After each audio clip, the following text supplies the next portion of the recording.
Hello everyone, my name is Zhivko, and welcome to Week 8 of LAI 514, where we will be discussing writing in other modes. So, what exactly is visual literacy, and why is it so important for effective instruction? Well, visual literacy can take on a multitude of forms, but the concept itself is pretty obvious: the ability to read, write, and create visual images. The focus on the visual aspect provides a different avenue for the students to engage with the content, and allows for evaluation and assessment methods that may not fall under the label of traditional. Some examples include video, artistic creations like paintings and drawings, graphic design projects, and research posters. But as long as there's a visual component, it is visual literacy. Now, I know what you're thinking. Why would I use visual literacy in my classroom? What makes it unique? Thank you for asking.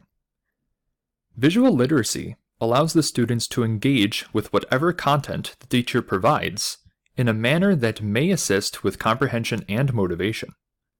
Some students, myself included, have a difficult time interacting with and processing content that does not have a visual component. A great example is the Visualizing Literacy article from Bruce. He had a group of lower achieving students in his class, and he attempted to give those students a way to engage with the content that suited their learning styles more effectively. The experiment was a rousing success. The students met the criterion for effective composition, according to Smogorinsky's guidelines, and were able to achieve higher than their previous grades would indicate. Visual literacy allowed the students to circumvent their difficulty with traditional written methods, and their final product cemented Bruce's initial inference. Visual literacy also facilitates creativity and self-discovery. Including a visual element to a task gives the students an opportunity to explore their inventiveness and individuality, and lets them realize what skills and traits they can expand upon.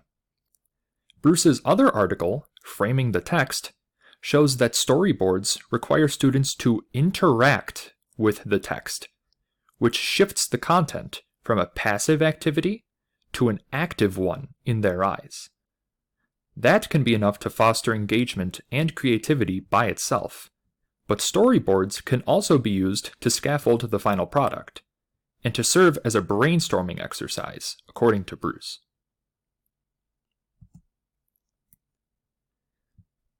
Now, while the implementation of visual literacy definitely provides opportunities to address learning styles and engagement, the most important prerequisite of giving the students this chance is to have positive expectations for them.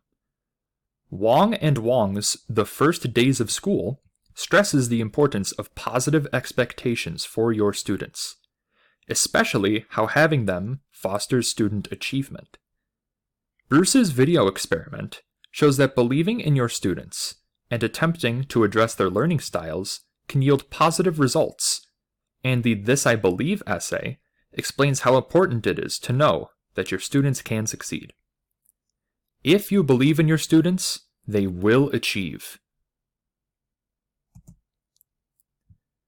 So, how can I apply visual literacy in my classroom?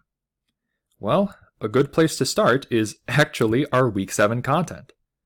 Public writing projects let the teacher track progress and comprehension, which is important in visual literacy especially due to the focus on a qualitative presentation of the content.